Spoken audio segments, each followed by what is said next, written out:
Parliamo di bilancio che sarebbe in ordine con Antonino Gulletta, il commissario del comune di Portogruaro, però sono stati confermati alcuni tagli. Sentiamo il commissario di Portogruaro. Ci troviamo nel municipio di Portogruaro, per la prima volta abbiamo Antonino Gulletta, commissario straordinario, commissario prefettizio del comune di Portogruaro, che questa mattina ha illustrato un po' quello che è stato fatto di recente, cioè l'assestamento di bilancio, gli equilibri di bilancio. Il bilancio in equilibrio per il comune di Portogruaro, anche se Bertoncello aveva detto che c'era un avanzo comunque nella nostra trasmissione, però avete adottato dei tagli alla cultura, diceva.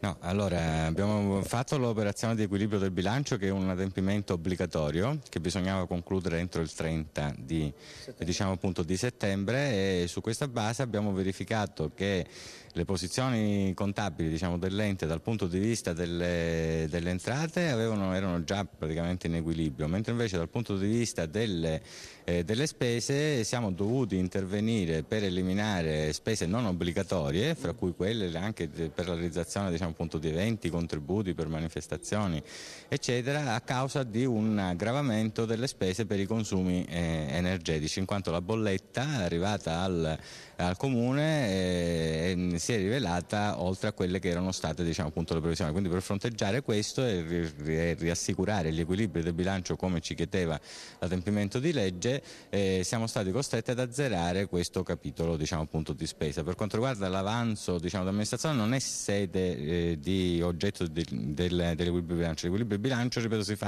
questa delibera si fa per evitare che ci siano scostamenti nelle previsioni di spesa rispetto a quelle che sono le previsioni di entrata. Il comune di Portogruaro non sono in grado di dirle, se, come lei mi ha chiesto, se sulla dichiarazione di Bertoncello non mi pronuncio, perché io non ho visto, da questo punto di vista. Io mi sono limitato con gli uffici finanziari ad adottare la delibera di equilibrio del bilancio. In sede di assestamento poi del bilancio, che è un altro adempimento tecnico che verrà fatto entro il 30 di novembre, in quella sede potremmo valutare anche per vedere se ci sono necessità per il comune, quindi esigenze ulteriori improcrastinabili, e vedere quindi se c'è la possibilità di finanziarla attraverso un eventuale avanzo. Ecco. Mi perdoni, questo significa che comunque il comune di Portogruaro è un comune sano?